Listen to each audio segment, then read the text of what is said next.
Everybody, thank you very much. I do apologise. It is a little bit way behind today. Louise's purse. So far behind. I will explain all now within the next few minutes. Hello, Louise. I'm glad you could join us today, Louise. I'm late. Yeah, you're late to the party. I apologise. So everybody, Louise, don't forget to put your mic on please before we go any further. Let's just make sure you're in shot as well. Oh, you're a bit low. Yeah, so how is everybody today? We're a little bit late today. We've been waiting for the Welsh Government announcement to say what's going to be happening over the next few weeks. Yeah, we're going to be on lockdown again from 6 o'clock Friday for another 2 weeks. Turn down your volume. I'm shouting. I do apologise. I won't. How about that? Is that better? I get so excited. It's been a very stressful, very stressful. It has been very stressful. Yeah, we've got the Louise. Have you got your microphone on, darling? Yeah, is it? It would help if it turned it on. Oh dear. Okay. You on? I think yep, so. You're on now. Yeah. Cool. That's it. Perfect. Yeah. So just before we start, I've got a haircut. You're welcome. Louise cut my hair. She does a very good job. She saves me £10 every single time. I've had to buy a pair of clippers which cost me £40. I think that's about my 5th or 6th haircut now, so I got my money's worth. Don't need any more now the barbers are open. The barbers are closing on Friday. Friday. Today's Monday. So yeah, so I've had a haircut. So the announcement from the Welsh Government was the fact that we are going to be going back down into lockdown for 2 weeks, 2.5 weeks, starting this coming Friday. Which, good job, Louise. It is a good job. Thanks, guys. Good. Lockdown from Friday for 2.5 weeks. We're still going to be here. We're still going to be doing exactly what we'd be doing on a Monday. Perhaps we can do it on a different day. Perhaps if we're on lockdown for 2 weeks, perhaps we can have that chat about nothing, or the Q&A from the car. Was it karaoke? What was that thing they said? Carpool karaoke. Carpool question and answer. And what was the other thing? Oh yeah, it was Sharon's birthday today, so we shut the shop for 2 hours. I know, I shut the shop for 2 hours. We had a nice afternoon tea, we had sandwiches, we had cakes, we've had champagne and a few prezzies for Sharon as well, which she was actually in tears about. She loved that, didn't she? She did, yeah. She was absolutely in tears. She was crying her heart out, bless her. I've never seen her like that. Really? No, never seen her like that. No one's ever. I just thought, oh no. What have we done? Done something wrong. What have we done? But no, no one's ever bought me anything like this before. But she was lovely. She really did love a prezzy. So that's about all that we really got to say today, I think. I got to look at this camera by here. I don't think this close-up camera is actually on, so that would be very embarrassing as it isn't on. It is now, so there we go. Everybody, don't forget, put the 7th of November in your diary. It's our 12-hour live stream marathon session. We've got some fantastic gifts. We got a few new suppliers giving us things this time, as well as Durston, which I've been on the phone to Matthew, and I think Matthew's excelling himself. Not only are we going to be giving you the best discount code that you're going to get, you will never get this huge discount code from anybody else, so you're going to have to make sure that you keep in contact with us here on YouTube and also on At The Bench, and we'll be giving you a coupon code that will give you, I think it was 20% off any Durston product from Durston's website. Fantastic giveaways, and I know I said I didn't want it, but you said yes, didn't you, Louise? Two rolling mills. Not? Two. What's better than one rolling mill? Well, Two rolling mills. So Matthew Durston's on the phone. What night was it? Sunday night. last night? Saturday night? Yeah. Saturday night, on the phone to Matthew, he is going to be giving us 2 rolling mills to give away on our 12-hour marathon weekend-ish, no, one day.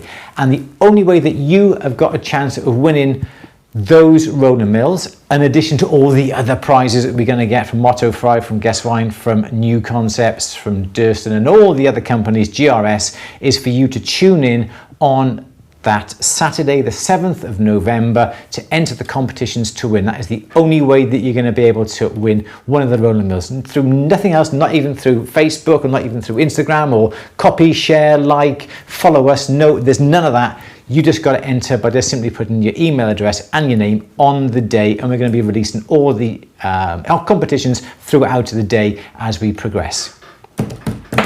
That's it. Is that all you need to say? Hey, what? Not I need to say. Anything that you need to say, Louise? I'm a bit hyped up in it today because I've had a couple of glasses of champagne. I would just like to say I'm sorry I was late. It wasn't because of the champagne, it's because some of us were busy working. Oh, some of us were busy working. And you have worked exceedingly hard. You have excelled yourself, I think, over these past 2 months. Thanks. You really, really But worked I've hard. worked you for 3 months. Oh, so, okay.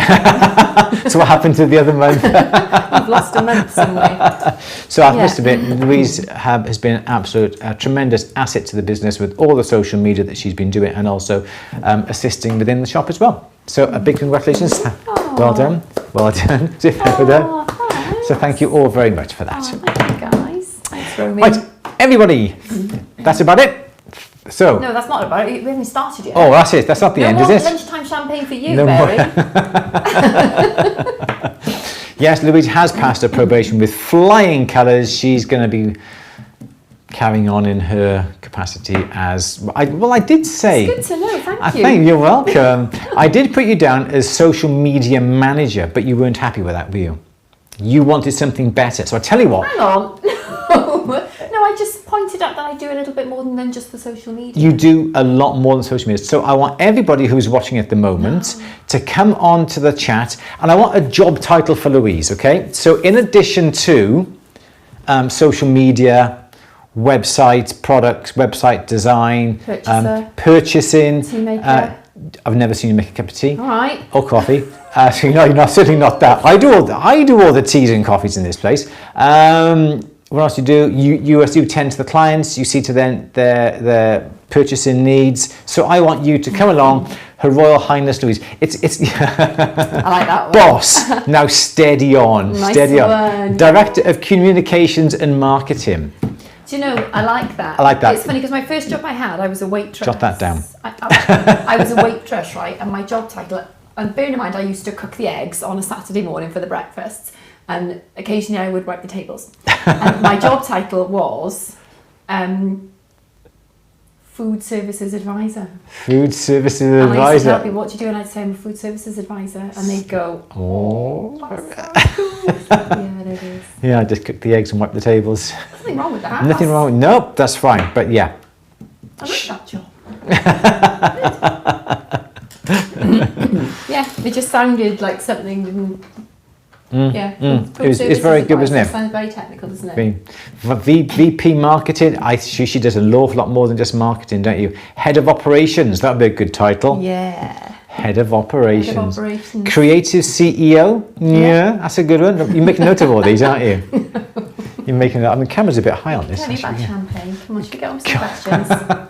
Hang on a second, let me just widen it. There we go. That's a bit better. It is October the 19th, and it is Monday, 4 p.m.-ish. And we're going to be looking at some questions. I've had a glass of champagne or two, so goodness knows what's going to happen. Start again. It's October the 19th. It is Monday afternoon, 4 p.m.-ish, and it is time for our question and answer. Bearing in mind, I haven't even looked at any of these questions, so they're going to come as a... Well, you can't see them either because I have to use this device for the You can do both. I can't because I only turned my laptop on when I arrived. Oh, so it's right. cut off some, so I have to use this, sorry. Ah, okay. No worries. Yep. All right. So, Louise. Just to add to your confusion. Louise, may we have our first question, please? Yes, you may. Johan is asking, if I label a piece as silver and the piece needs a spring, will I need to make the spring out of silver as well? Is it possible to make springs out of silver? So to answer your question in reverse, yes, it is possible to make springs out of silver, but it won't have that tension or compression that a normal steel spring would. So that is not really an option. If you do say something is silver and it does have a small proportion of other metals that would not necessarily be part of the design, but it incorporates some sort of mechanism within the piece, yes, you're going to be okay with that. If in the UK we have items assayed with the assay offices and you happen to have a spring in it, or you happen to have a piece of metal that acts as a clasp, like a bolt ring for instance, that has a spring in it, you are allowed to have that assayed and marked as whether it be 9 carat, 14 carat, 18 carat and so forth, and also silver. So yes, you should be certainly okay with that. If it was part of the manufacturing process and you had an inlay of steel within silver, well then you may have to then declare the fact that there is steel in it or a mixed metal. But if it's just part of a fastening, a clasp and so forth, you should be fine with that. Not a problem. Next question please, Louise. Apparently my mic sounds dull and low. Your mic sounds dull and low, does it? I don't know. Anybody else experiencing problems with my volume? How is Louise's volume? Everybody, how is it? Let me know. Talk, Louise, otherwise we won't know. Do I sound dull and low? What do you think? Any problems? I lost the all good. Okay. Good. Okay, good Right. volume for both. Okay, cool. Okay, so next question please, Louise. Okay.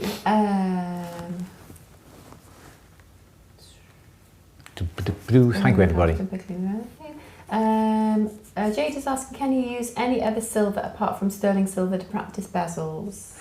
Yeah, you can use a fine silver. A lot of people do use fine silver for bezels because it's not really alloyed. It's fine. It's like 999.9%. It's a pure silver, so it'll tend to bend a lot easier. You should be able to burnish it up over onto the bezels. The stone's quite easy. If it's slightly thicker, it doesn't matter. You should be able to bend it.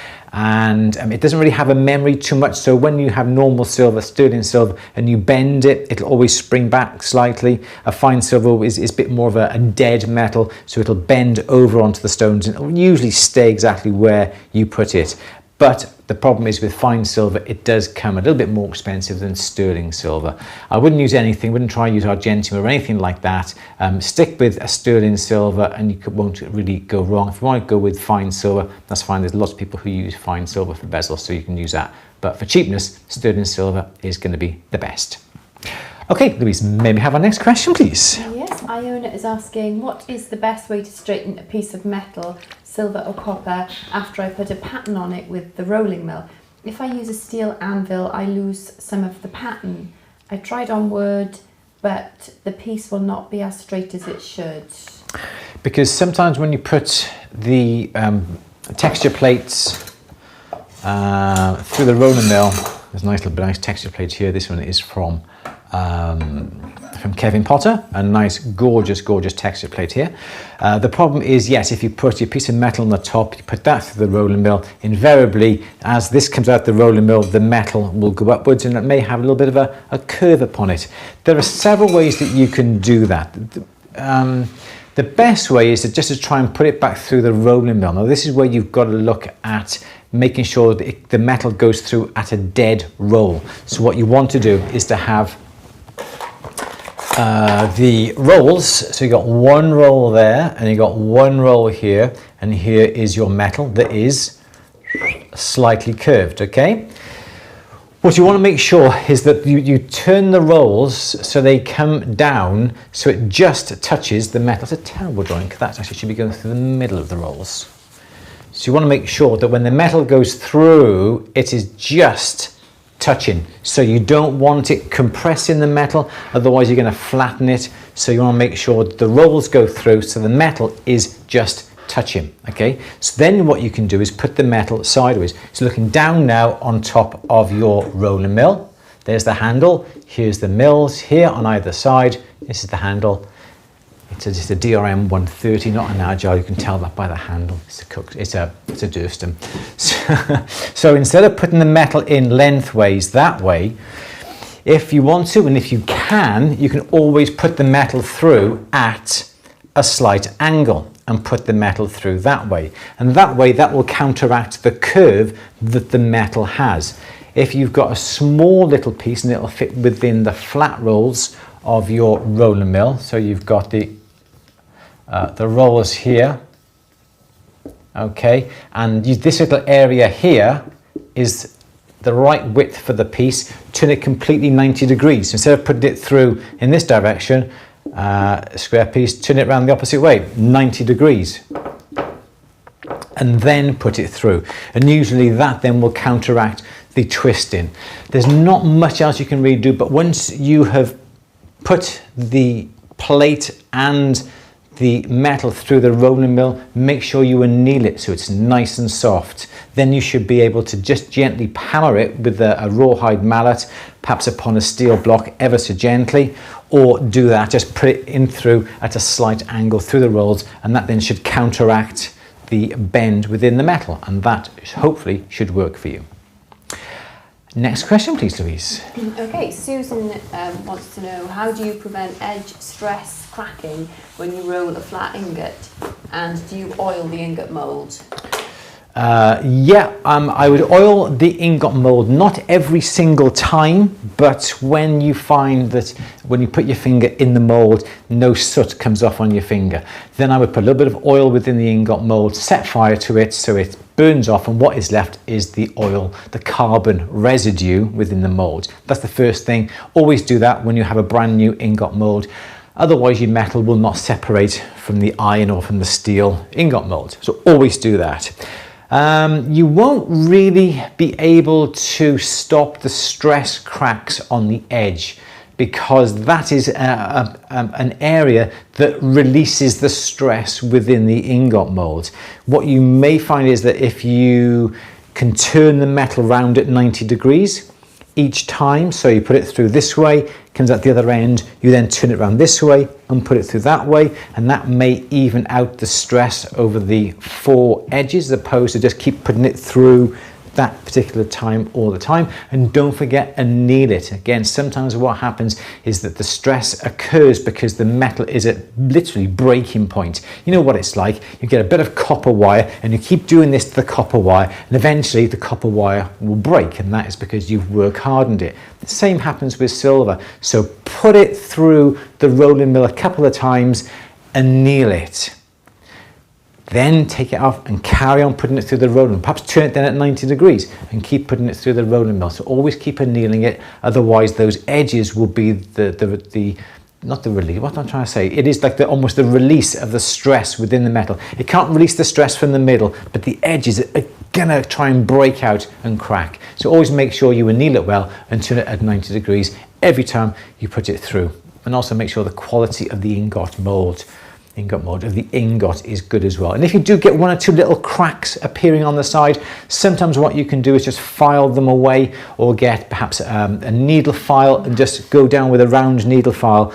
And the little trick here is that if you have say an ingot mold and you get a little crack appearing on the edge just by there, and what will happen, because it's got like a little, let me just draw that a little bit smaller, a little bit of a crack there, and it's got a little bit of a hairline crack just coming on the edge of the ingot mold. If you keep rolling it, it's got a crack, and it's like when you have a piece of paper. If you have a nice straight edge on a bit of paper, it's quite hard to tear. But as soon as you've introduced a little bit of a tear in that paper, it'll tear very, very easily. Same thing happens with an ingot. You have a hairline fracture here. As you keep rolling it, that little fracture is going to get bigger, and it's going to get bigger, and it's going to get cracked all the way along. So what you can do is that you can, if you've got a little bit of a crack just coming on the edge, what I would do is stop, perhaps then get a needle file or a half round file and just file away a little bit of metal just to slightly further than where that hairline crack comes to. Then you stopped the crack coming into the metal, and you've taken out that crack completely. And what you should find is as you roll, the crack will not appear because you've just, and I'll enlarge that actually so you can see, you've got a slight crack that just comes up like this. Okay, file it away, just file past that crack like that. Obviously that's a huge piece and I've exaggerated that, but you see what I mean? Once you've got rid of that hairline fracture and you've filed just past it, you find you won't get any more fractures in that area. There we go. Next question, please, Louise. Okay, Lorraine is asking, when hammering a texture onto a ring, is it best to texture before or after forming and soldering the smooth metal? I think it depends on what texture you've put on. If you've used, again, a nice little texture plate here. This is from Oxfordshire. Texture plates, this one in the UK. I'm not, sorry. So if you've used a texture plate, but then obviously you are texture the plate and the metal before you go through your process of making the piece. So if it's a texture when it comes to plate, you've got to do it before you even start the manufacturing of the piece by texturing the metal. So was it better texture before? Is it once you formed it? We are sort of producing this druzy ring, and I'm pleased to say that it's virtually finished. I was a bit late getting the films out last week, so fingers crossed tonight we should be okay. What we did, we sort of produced the bezel, and then we actually textured it before we produced the bezel. Let me think, what am I trying to say?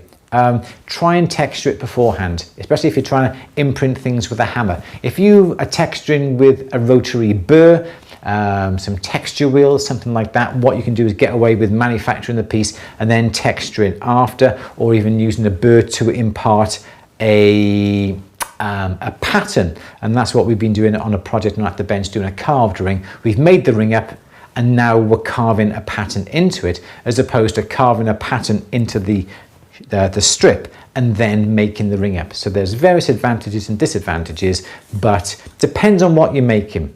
Sorry, who was this? Lorraine. So Lorraine, so it depends on what you're making. If you're making up bangle, for instance, using a simple torque bangle, something like that, try and texture it beforehand. If it's a project that you're doing that needs little pieces and you can't texture them beforehand, construct it and texture it afterwards. How's that? Next question, please, Louise. Okay, Janet is asking, cracked my charcoal block making silver balls. Not easy or quick to order to us in Fuerteventura. Can I use a large piece of barbecue? Sorry, I didn't mean to throw it. It was just something on my desk, that's all. Sorry. Barbecue charcoal. It wasn't that. It wasn't a ball. Have it back then, please. Is it chocolate? Yeah. Sorry, Janet. I'm so rude about it. Crack my charcoal block making silver balls. Not easy or quick to order to us in Fuerteventura. Yeah. Can I use a large piece of barbecue charcoal as emergency? Got some really big pieces in our last bag. Ooh, do you know, I've never really tried to use charcoal barbecue. It was on my desk. It was to do with the clock I keep ring. Right, okay. I thought you threw it to me for a reason. No. So I've never tried. I think a charcoal briquette or charcoal barbecue charcoal is going to be different from the charcoal that we're going to get in its properties. I think when it comes to the briquettes or the charcoal that you get for barbecues, you heat them up and they do start to burn, and they keep on burning until they go like with a white ash. When it comes to normal charcoal blocks on your bench, it is slightly different. The charcoal is slightly different.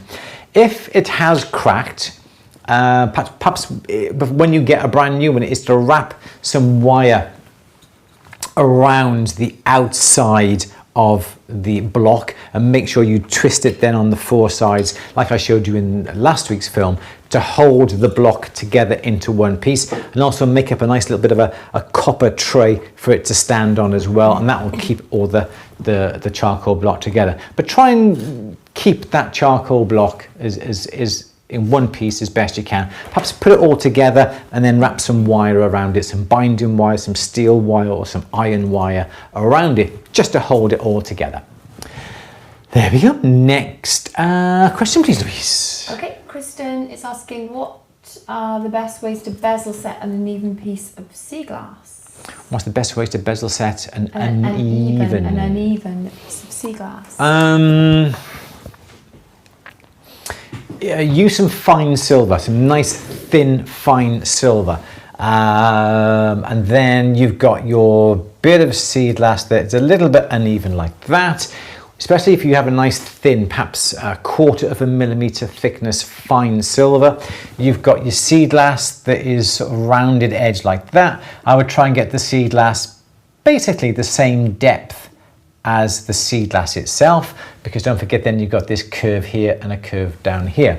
Then what I would be inclined to do is to start off your strip here, bend the strip nice and close and tight all the way around, and then where it overlaps there, just mark it with a pen, and then cut it with a pair of shears if you wanted to, it's maybe easier, and then solder it. So now the piece of metal here should be the right size, and that's the reason why you use fine silver. It's easy to bend, it stays where you bend it.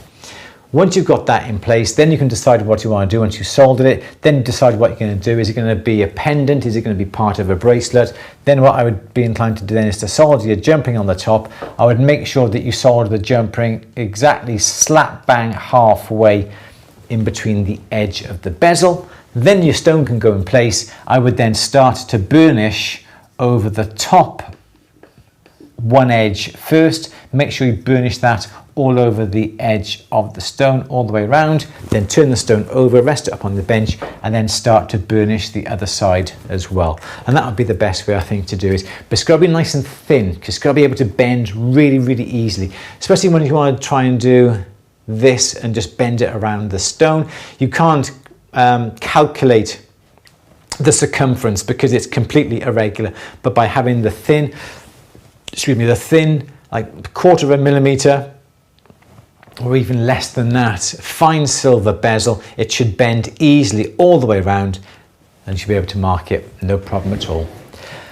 Okay, next question please, Louise. Can I just say before we ask another question, Susan said that barbecue charcoal will produce monoxide when burned. Oh right, okay. Yeah, so don't use barbecue charcoal then. Yeah. Okay, good, thank you for that. Excellent. Thank you, Susan.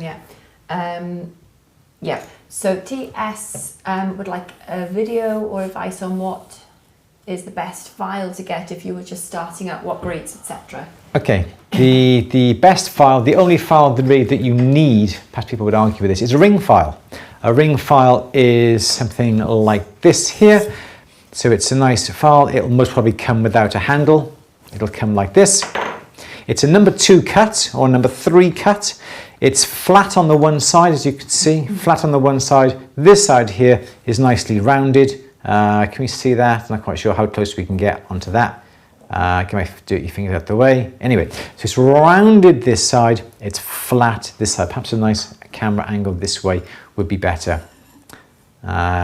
There we go, there it is there. So that's the profile. A number 2 cut. That's all you really do need when you're starting off, because you've got the flat side, you've also got the nice curved side, and don't forget, always get a file handle and hammer that onto, because you don't want that tang going into the palm of your hand if you're filing it and that happens to get caught, and then the tang then just goes straight into the fleshy part of your hand. So always make sure you have file handles on every single file that you have, which really does help protect. So that would be my number 1 file. I would also then get some needle files as well. This is basically a pack of student needle files that I have had for quite a while. Let's get the overhead camera so you can see, and they shouldn't be all like this because it ruins them. Non-branded, simple needle files, and that's what I use. And again, they come in about a dozen different sizes. Once they happen to snap or they happen to become blunt, don't throw them away, because you can use them for other things that you can do within your workshop. But any needle file, round ones are pretty good. Triangular ones are pretty good as well if you want to get a couple of those. But just a simple set of needle files like that will be the only sort of files that you're really going to need when you're starting off. If you happen to be filing big, long areas, or then perhaps you want something like a pillar file that then has a nice flat surface on both sides. It has a safety edge on the one side. Let me come onto this camera. Safety edge on the one side here, flat here, and then, in fact, there's a safety edge on both sides on this one. Is that? No, it's not. There's a cutting. Anyway, yeah, safety edge. You can hear. Yeah. So that would be another file. And then also, if you really sort of got some really rough material that you really want to get down, you could always use, Louise, what's it called? I can't say that. You can't say that. A big bastard file. A big bastard file. You can get a bastard file. Well done, Louise. See, we taught you nothing else. We taught you all about bastard files. Oh dear. Yeah, doesn't get old, does fun. it? Doesn't get old. Okay. All right then. Next question, please, Louise.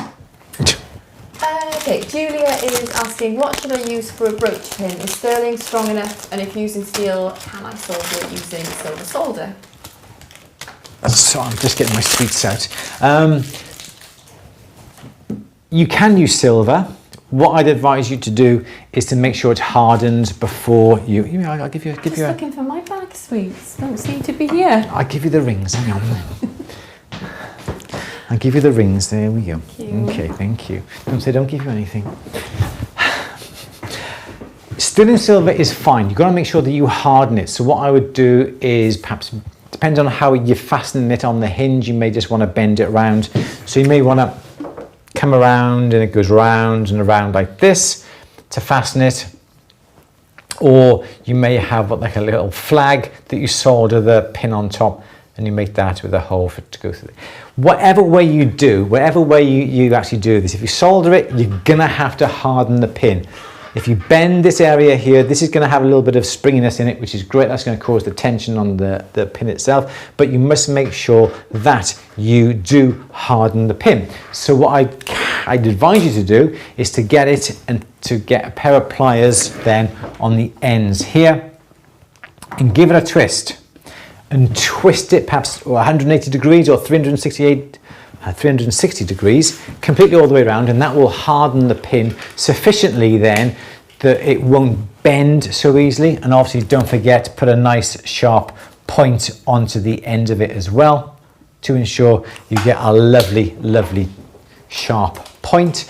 I wouldn't bother putting it through a barrel polisher. It's not going to harden it up sufficiently. Or what you could do is put it up onto a charcoal block, put the pin on the charcoal block like that, and then get your burnisher over this and burnish this back and forth over on the pin. Turn the pin, burnish it, turn over the pin, burnish it, turn the pin, burnish it, so then you work hard on the pin. That should be sufficient.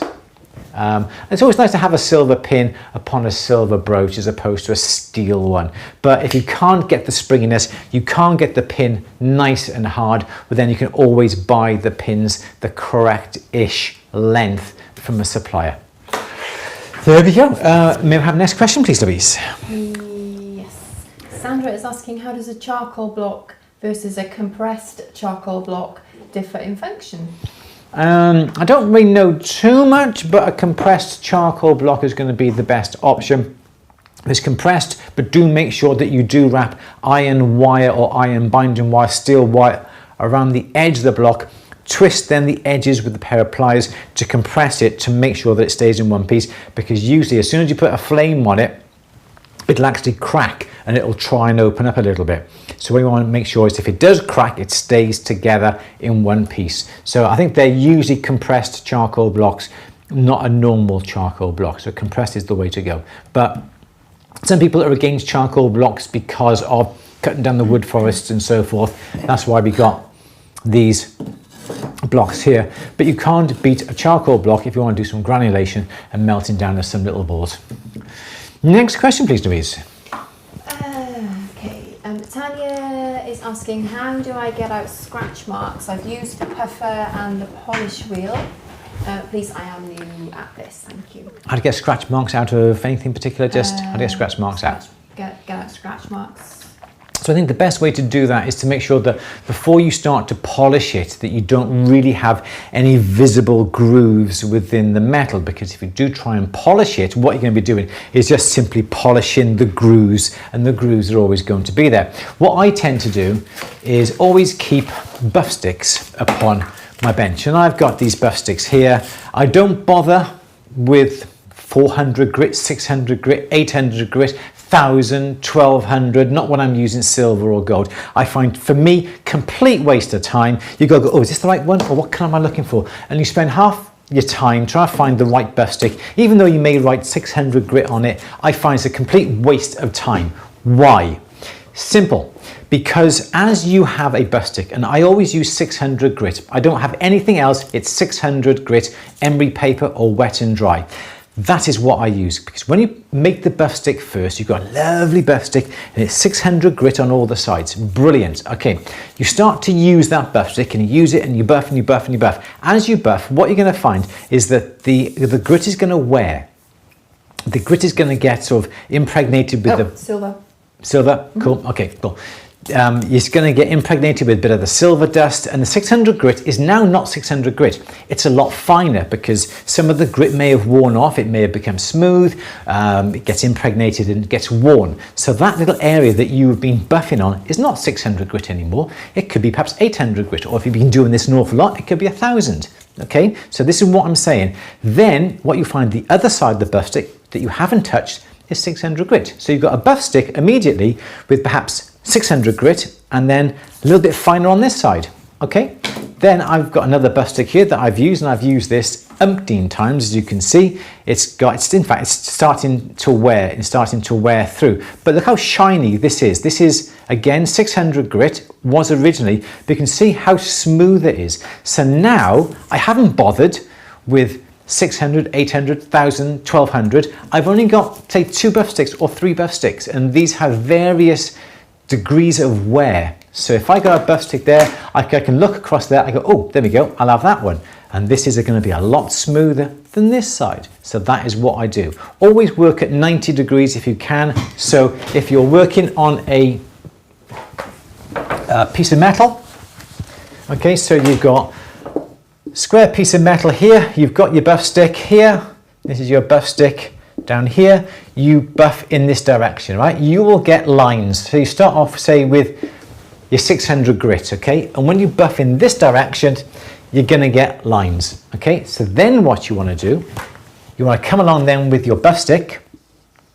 Here's my buff stick, and perhaps that was 600 grit, and you've got a buff stick here that's a little bit finer. You now will go at 90 degrees and you'll buff in this direction.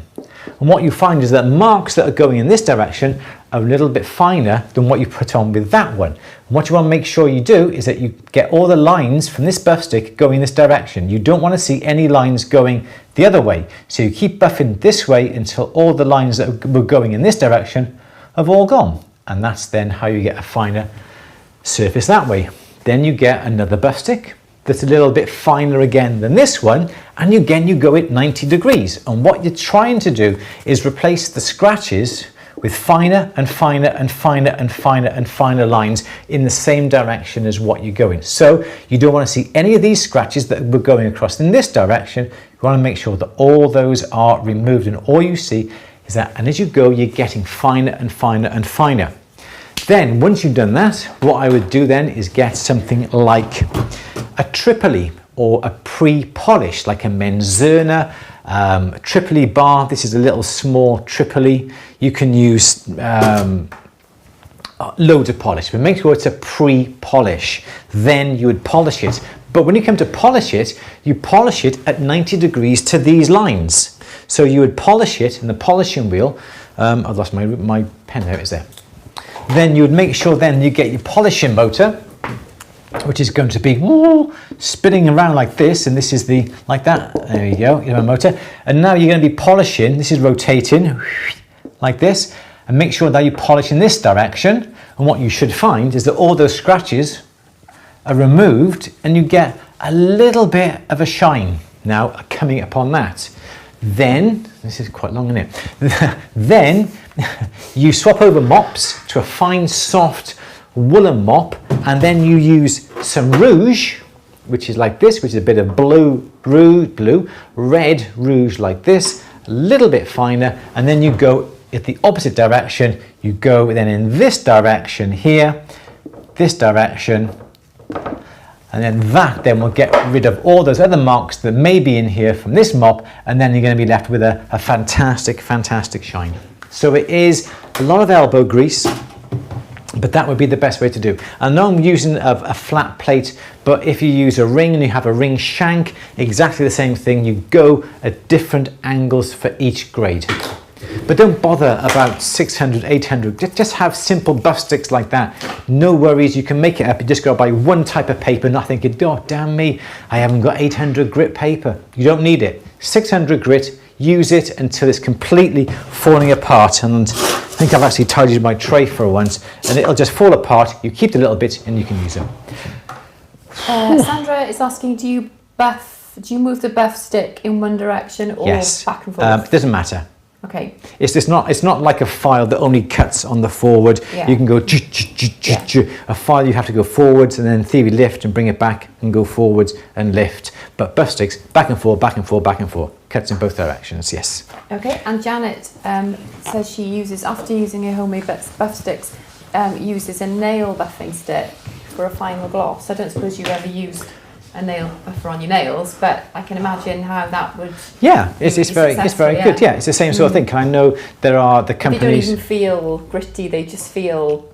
Yeah. And what you'll find if you go through somewhere like Cookson or Otto Fry or Guess Wine, whatever, they do actually have what looks like nail buff sticks. They don't class them as nail buff sticks, obviously, but it's a finer thing, and they have different grades then on different surfaces, like a nail file would. Yeah, absolutely brilliant. Perhaps I can have some of your nail files and give them a go. No. Okay. Next question, please, Louise. That's me told off, then, isn't it? Bridget is asking, what is the best way to set a stone for a pendant from the top? The stone like a long agate burnish. The best way? The best way to set a stone for a pendant from the top. To set a stone, to hang a stone? To set a stone for a pendant from the top. The stone like a long agate burnished.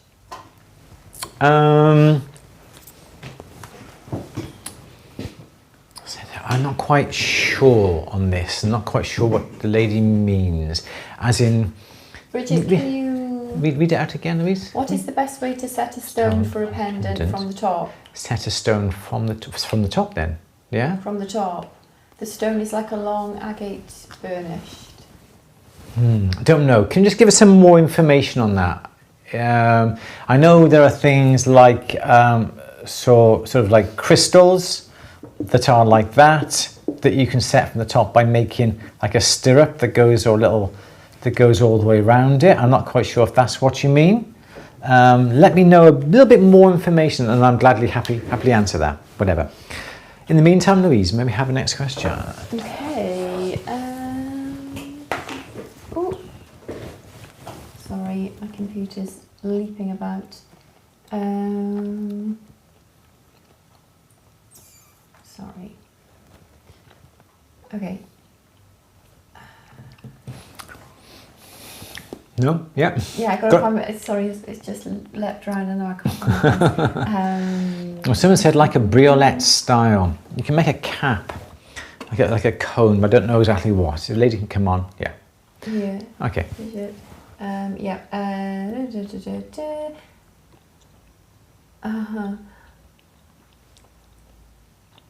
Anyone. Okay. Recent changes, sorry.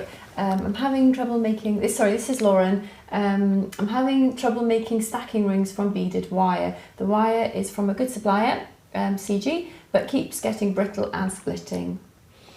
I've never heard of that. I would always make sure that the metal is going to be nicely annealed. So perhaps when you receive it, before you start to twist it or bend it round into a ring shape, anneal it, make sure it's nicely annealed, warm it up until you just see a very, very faint colour coming on it. Make sure you turn any overhead lights or like an angle poised light. Make sure there's no lights around you.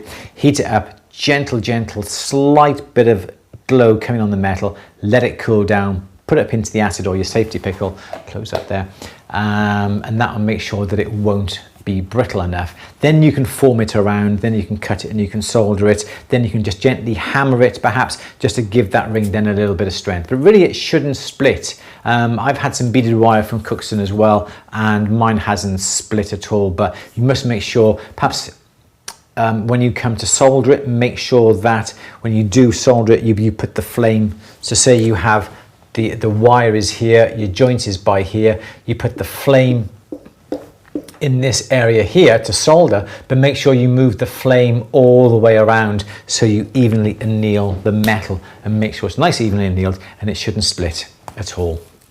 And there we go. Next question, please, Louise. Yeah, the Vivian Vision is asking, I'm a beginner silversmith.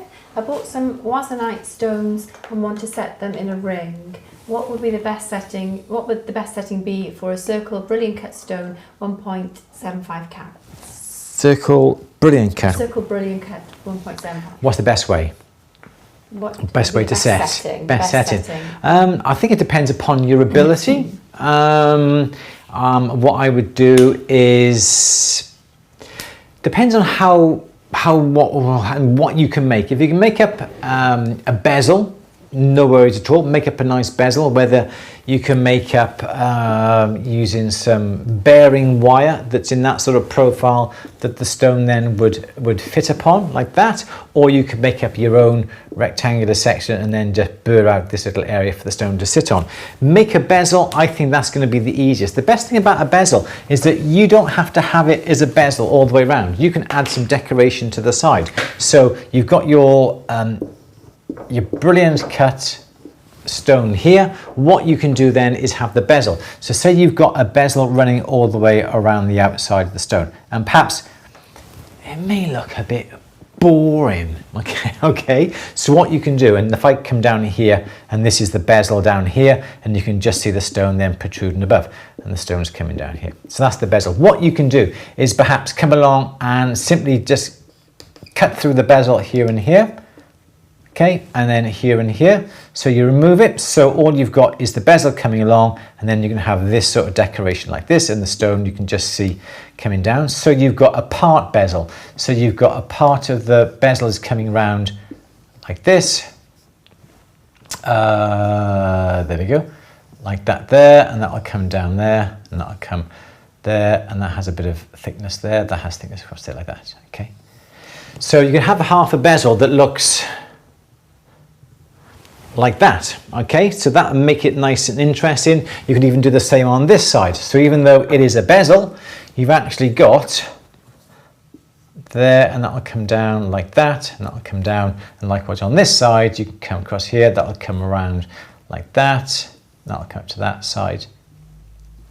Okay, so you can turn a bezel virtually into a claw setting. So a bezel, I think, is a fantastic way of starting. You can do decoration to the bezel, you can cut part of the bezel away, and if you start to cut the bezel away like this, you're basically starting to make almost like a claw setting. I think that would be the easiest way if you can't do a claw setting. Do something like that. It's a lot of strength, 1.67 carats, 1.67, so that's going to be like 7-8 millimeters in diameter. Something like that would be absolutely fabulous. If you feel that this is a little bit on the chunky side, well then again you can remove some metal from the bottom as well if you wanted to, and then you're basically getting into the realms of a nice coronet setting. But a bezel like that would be absolutely fabulous. And when it comes to putting it up onto a ring, yep, no worries at all. You can simply get the shank and solder the shank onto it so it comes in nice and easily that way. Here's your bezel. You can have the ring coming around. You can have it D-section coming around onto the sides. You can have the setting on top of the ring. You could even split the shank on either side like that. Okay. You know, there are lots of ways that you can then attach a shank onto that type of setting, but a bezel, I think, would be the way to go. Next question, please, Louise. Okay, Lauren is asking, can you recommend a decent tumble polisher? Is one necessary? I work with sterling silver and fine silver, metal clay. Metal clay, it's, if you're using metal clay, I think it's an ideal piece of equipment. I don't use a tumble polisher, barrel polisher. I find I don't have any need to do it because we will polish everything up by hand. We will use flex shaft or a pendant motor, and then we've also got a double-ended polishing motor that goes on the bench as well. So that is what we would use. So we don't have any need for a barrel polisher. We don't really produce multiples of things. What we do is really just sort of one-off. So we don't really need it. But if you're going to buy one, buy something like a Lawtone. The majority of people will swear by a Lawtone. Lortone, Lawtone single barrel. They're not the cheapest, but I think they're the quietest and they're the most reliable. I've also got another one that I can't think that I had from Manchester Minerals, Gemcraft, Hilton Brothers, L&K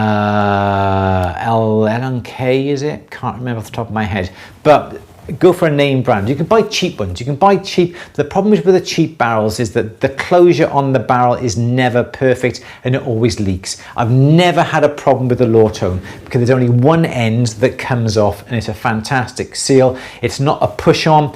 You initially push the lid in the top and then you screw a nut on the top of that, excuse me, and it expands and fills the gap. I've never had a Lawtone leak on me. What I would advise you to do is that when you get your barrel polisher, okay, here's the barrel polisher, here's the rolls that the thingy-majiggy the barrel sits on, always put a towel underneath it. Two reasons. First reason, if it does leak, the towel's going to soak up any of the water that comes out of the barrel. Second reason, it's a good sound dampener. So you all the time, and if you've got it upon a wood surface, it echoes and resonates through a wood surface or a bench or a sink, that sort of thing. Put a towel, a few layers of towel underneath it, it'll cut down the noise, no problem at all. But go for a named brand. I would recommend Lawtone. Next question, please, Louise. Bridget's given us some more information on a question regarding setting a stone repentant from the top. Cool, cool. It's a burnished triangular shape like a long tooth. Okay. So it is going to be as in like that, I presume. Yeah. Is that what you think, so, Louise? I think so, yeah. Mm-hmm. Yeah.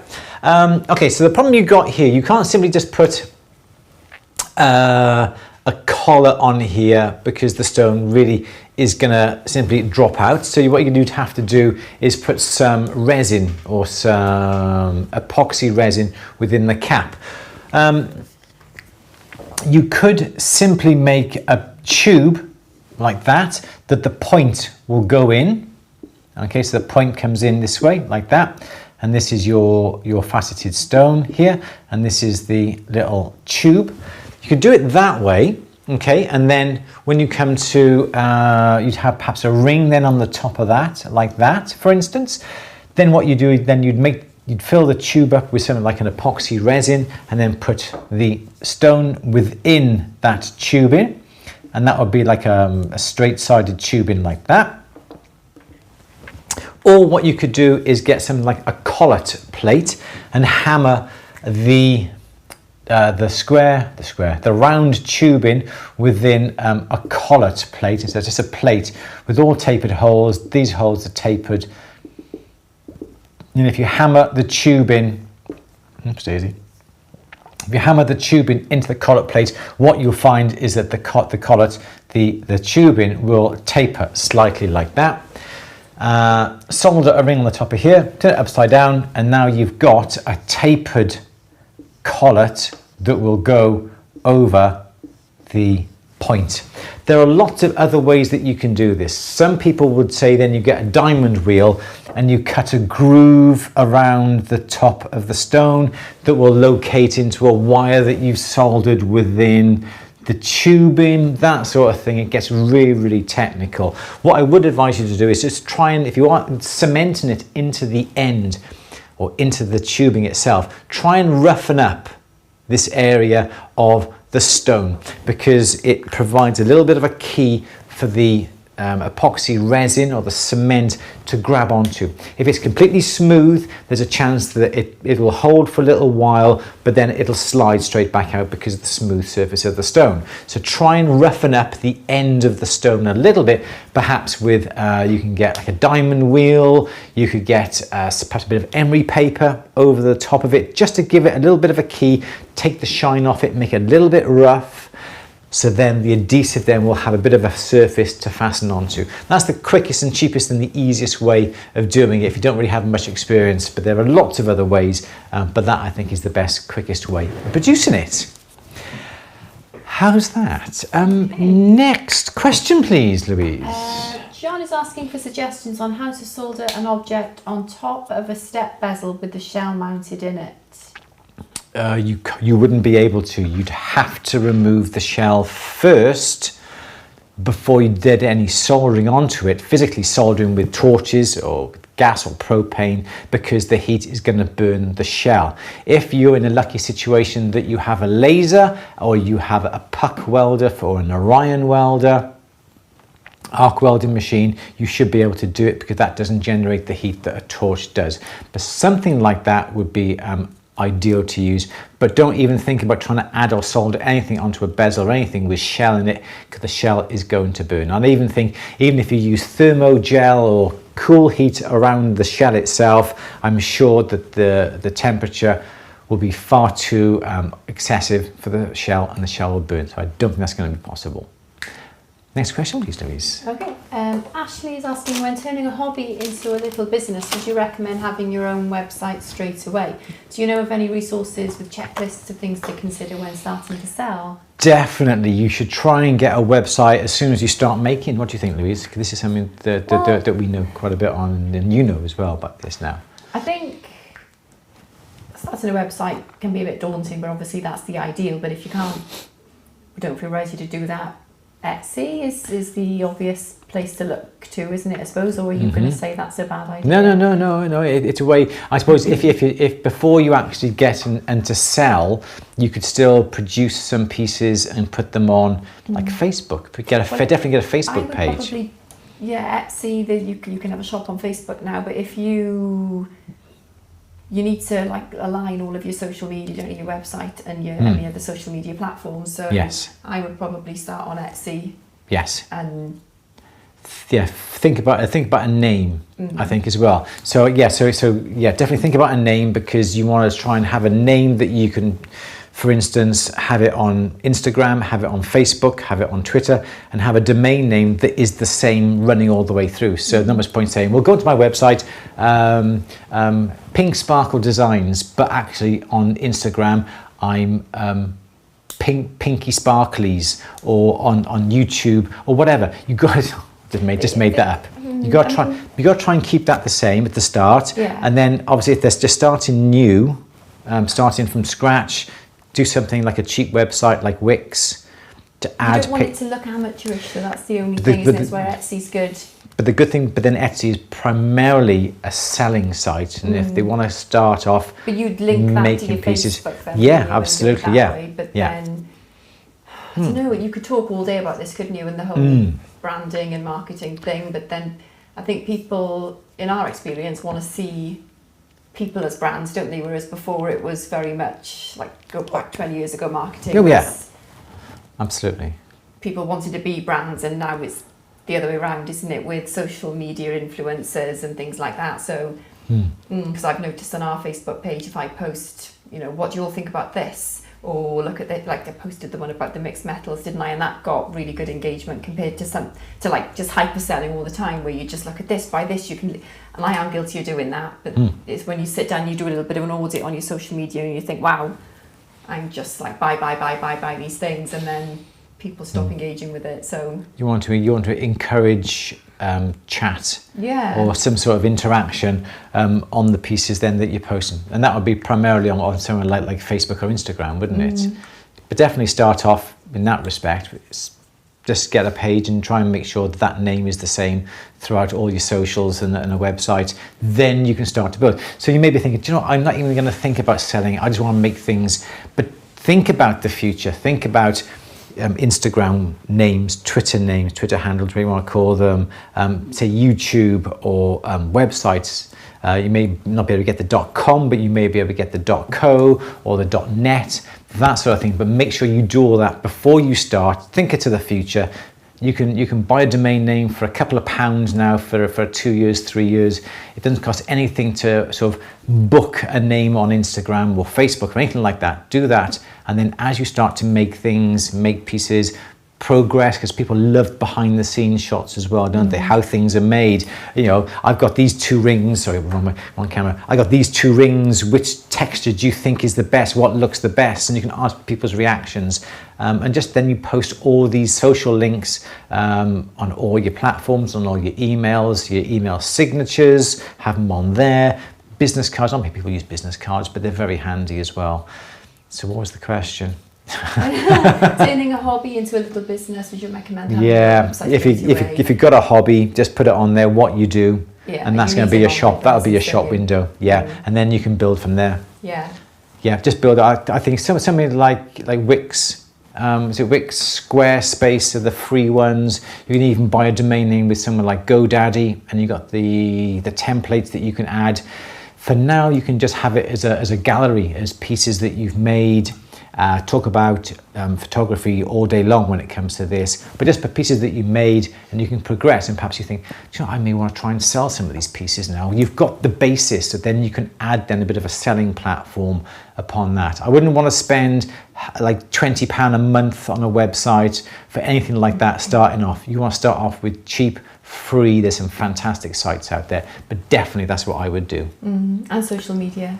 And social media, builds your credibility, post it. That's, you know, builds your recommendations, that sort of thing. Hashtags as well, all those sort of things. But don't overdo hashtags. But yeah, that's what I would do. Next question, please, Louise. Okay. Excellent. SD Tuber is asking, have you used the Orange Monkey Folio?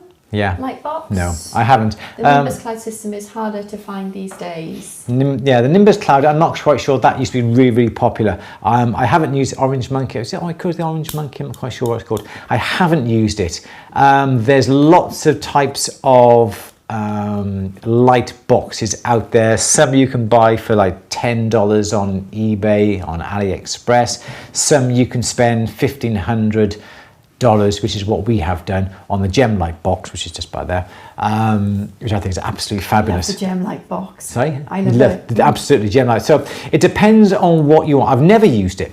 You see, again, I could talk for like a whole day. We have got all the different types of unfolding fabric, light boxes that you have to add lights to. We've got the ones with the coloured perspex, the coloured plastic, the infinity backgrounds. We've got all that. We've got all the pop-up ones. We've got the Light Vision. Is it Light Tech? We've got one of those that we bought about 10 years ago. But to be honest, and I know the gem light box for me is the best. Louise loves the gem light box. It's not cheap. It's about $1,500. And yes, I know that is a lot of money.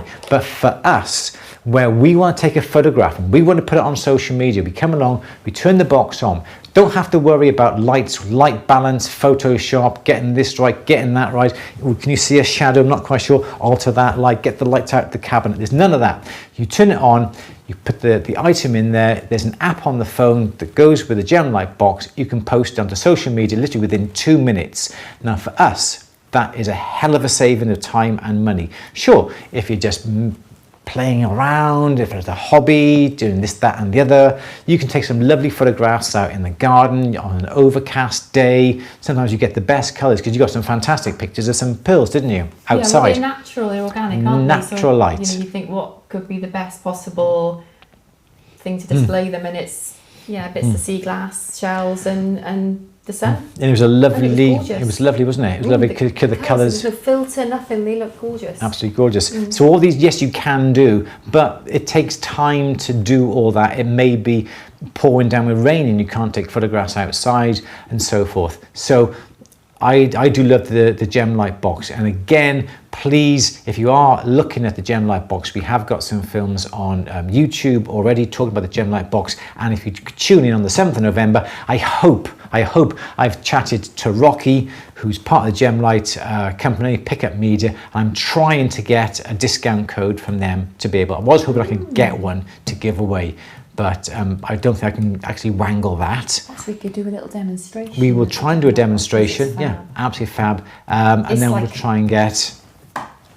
Even I can use it. Sesame Street simple. Sesame Street, well done, yeah. Sesame Street simple. It is. Gemlight box is that easy, and we're going to get a discount code for you to can go and buy it. As I said, it is expensive on its own. It's about, I think it's £1,500 with the turntable. It's a Bluetooth turntable. Oh my gosh, absolutely fabulous. I could talk about it all day, but I'm not going to. So, Louise, do you have a link for the list? Pickup Media, PICUP Media. Check that out. Definitely. A gentleman who I converse with, his name is Rocky U. Absolutely fantastic. I think he's in Australia. He always replies to me within minutes of me sending him on WhatsApp. They've been brilliant company. They send the items out superb, and I cannot fault them at all. Going to try and get some discount codes, I just said. So Louise is quickly going to try and find a link for that. She'll post it up into the the chat box when she can. Louise, maybe have a next question, please. We're coming to the end, so I think a couple more questions left, please. Okay, we've got a question about soldering from Star. I purchased an entire setup for sizing rings. I cannot for the life of me get my solder to melt. I pickled the items, steam cleaned them, and still solder won't melt. Sounds like it's not getting hot enough. What torch are you using? The solder won't melt at all? Is that what the gentleman was saying? Can't get it to melt. The solder won't melt. It sounds like the torch that you've got is not getting it up to the right temperature, or if the torch is the right sort of temperature, perhaps what you've put the piece of metal on is sucking the heat away. You don't want to use anything like a kiln brick or anything like that, because that absorbs the heat. So what comes out the flame, the brick takes the heat away, sucks it away until the brick is hot enough, which will never be hot enough because there's not enough power in that little torch to heat up the brick. So what I'd always suggest you do is get something like a charcoal block, or these small little soldering blocks or soldering sheets like this. These reflect the heat. So the flame hits the block and the heat comes back. So whatever comes out of the torch stays in that particular area. And it sounds like that bit of solder is not getting to the right heat. It doesn't matter how clean it is, if the temperature isn't getting to the right temperature, the solder won't melt. You can also make sure that the solder does melt, especially if you use one of these bricks, something like this. It's put a little bit of solder on the block itself, put a bit of flux on it. Don't forget, you've got to use some flux, whether you use something like borax or whether you use all flux or something like that, boric acid or magic boric. Put some flux on the solder and heat up with the torch. And if that little bit of solder does melt, well, you know it's not a problem with the solder. If the solder doesn't melt, it could be a problem with the fact that it isn't solder, perhaps, or the actual torch is not strong and hot enough. So do that first and let us know how you get on. Should I have one last question, please, Louise? Okay. Stoyle is saying, what should be the quantity of needles for magnetic needle drum? Is there a maximum of pieces that can be put in the drum? How long should they spin? Okay, so yes, there's usually a maximum number of pieces. The manufacturing instructions should say the capacity. So perhaps they may say 20 rings. It doesn't mean to say that you should put 20 big rings in there or 20 little small rings. That's an average size ring. So obviously use your discretion and understand the fact that you can put 10 rings in there. Don't try and put 30 rings in there. If you've got very small items, perhaps you can put 30 items in there. It depends on the capacity of whether it be the round drum or the square drum or whatever it is. Yes, then there is usually the right amount of needles. Again, it depends upon your particular brands that you have got.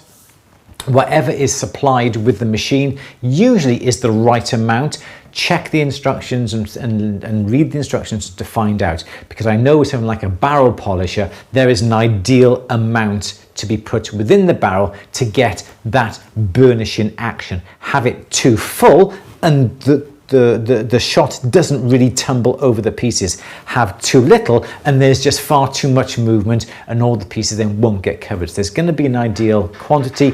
Check the manufacturer's instructions and it should have all the information in there. If you don't have the manufacturer's instructions, get onto Google, put in the product that you've got and the item code, and you should be able to download the instructions from there. So there is no definite number of needles or number of items, depends upon the size. Obviously, you have a small little one like this, you can maybe be able to fit 2 or 3 rings in that, or pieces that would equate to the size of 2 or 3 rings. You have a nice big machine, something like this, it may take 20 rings and so forth. So it depends upon the piece of equipment that you've got. How's that, Louise? Very good. Very good. Any more questions? Would you like another one? Yeah, anything that's sort of come up that we think that needs to be sort of addressed? Have a little look. There was one which I'd like to know actually. I can't remember who asked it or where I saw it. And it was, how do you cut the middle out of a letter D? How do you cut it out? Yeah. You drill a hole. Okay. So Oh, and then take the blade out of your saw and thread it through. yeah. Oh, okay. Yeah. So yeah. So here's your D. This is your line that you got to draw inside. What I would not do is go, oh, I'm going to drill my hole right in the middle there, and then you got to saw from there right out to the edge, and then cut around, because that bit of metal now is completely useless because you've got a line that runs all the way from there to there. So don't do that. What I would do, because then you ruin that piece of metal, and all the pieces of metal that you can keep whole, the better. What I would be inclined to do is to drill a hole very near a little bit of a sharp corner. I wouldn't necessarily drill a hole by here, but I would try and drill a hole very near the edge like that. Then, as Louise said, take the blade out of the one end, out of the saw frame, thread it through the hole, put the saw frame back, bit of tension, and then you can saw all the way around, and you've got a nice bit of metal, complete hole, without a line running along it, without a line, without a saw, anything like that. So you've got a nice bit of metal that you can use again. There we go. How's that? Excellent. Excellent. Love that. There's a lot of board use today. Getting use out of my board, aren't I? Getting your money's worth out of that, aren't you? I absolutely am. There we go. So, what are we going to do? Don't forget, 7th of November, Saturday, is our 12-hour marathon session here on YouTube. We're going to be starting at 8 o'clock, 9 o'clock. We haven't quite decided yet. We have decided, because it's actually on the slide, haven't I? We have. So what time did you say? It's on the slide. Have a look on the slide. Slide the slide into position, Louise. Let's say up on the slide. Have a look at this. You know, it is freezing up here. It is cold. I put the heating on. Oh, well, I haven't put the heating on. Turned it on, so it'll come on tonight. There we go. What have I said? 9 a.m. So there we go. I'm glad. There we go. There we go. Starting at 9 a.m. Greenwich Mean Time. Okay, it'll be 9 a.m. Thank you, Joe. Thank you, Romy. Thank you, Gillian. It's 9 o'clock. Thank you for that. We're starting at 9 o'clock. Complete 12 hours. They all know, and it's your bloody show, and you haven't got a clue. I can remember when I started at 8, started at 9.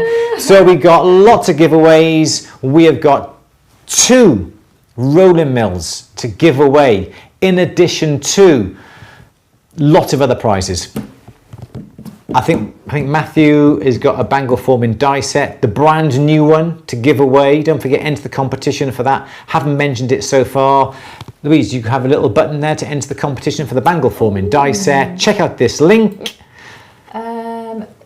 Kristen is asking, Kristen is asking, will there be a live chat next week and on until the marathon? Yes, there'll be a question and answer next week as well, Monday. We'll be in full lockdown next week, won't we? Yeah, so, absolutely. So, yes, 5 a.m. in Toronto. Thank you, Sandra. I hope you'll be setting your alarm clock and joining us. You can join us in your pyjamas with your fluffy slippers. I'm sure you will.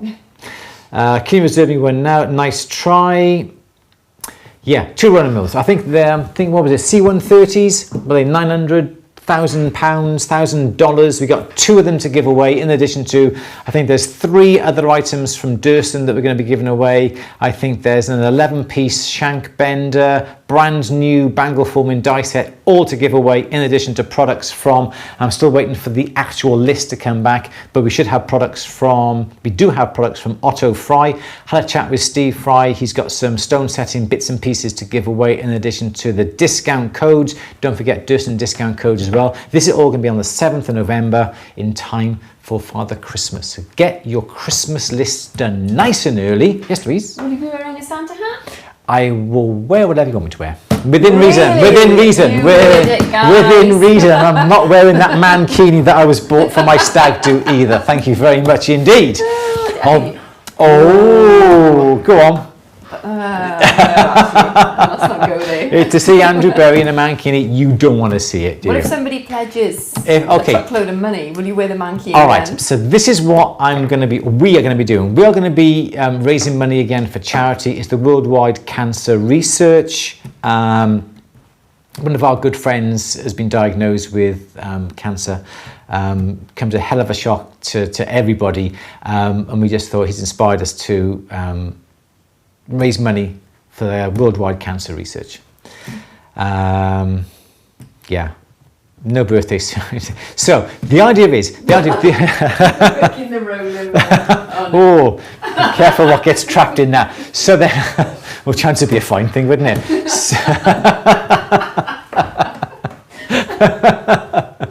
So the idea is, in the chat underneath, you've got the little $sign. Not now. On the 7th of November, you can click on that, you can pledge money. The money, every single penny of that will be going to Worldwide Cancer Research. Even if YouTube or Google take money off us for transactions, we add that, we top that up, yeah. So, thank you, Sandra, so quite sure about that one, where we're going with that. So, all the money that you pledge, we then will send to the Worldwide Cancer Research. And obviously then the person, perhaps if we have like an amount, perhaps I'll put this mankini on. Who knows? Perhaps not. The world doesn't need to see that. The world doesn't see it. Okay. Doesn't matter. What do you think, guys? All right, I think that's about it. I don't think Grace will forgive you. I think Grace, Bess, you better not watch that bit. We'll have to censor it. If any member of my family is watching that particular time of the evening, I advise you don't watch it. Oh my gosh. Okay, thank you all for watching. Really do appreciate everyone coming on today. Thank you so much for every single bit on there as well, every single question. Sorry we haven't got round. No to the mankini. Okay, I'll take your word for it. But then again, I'll have a look tonight. Perhaps I'll put it on tonight for you, Louise. Perhaps I'll give you a treat tonight. Thank you very much. Everyone, take care. We will see you next Monday, same time, 4 p.m. here. Dad dancing's fine. I think it is, yeah. I can read these comments now when we finish. Yeah.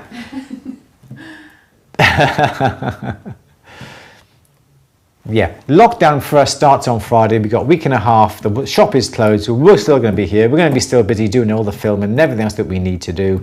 And we will see you next Monday. Anything else you want to say, Louise, before we go?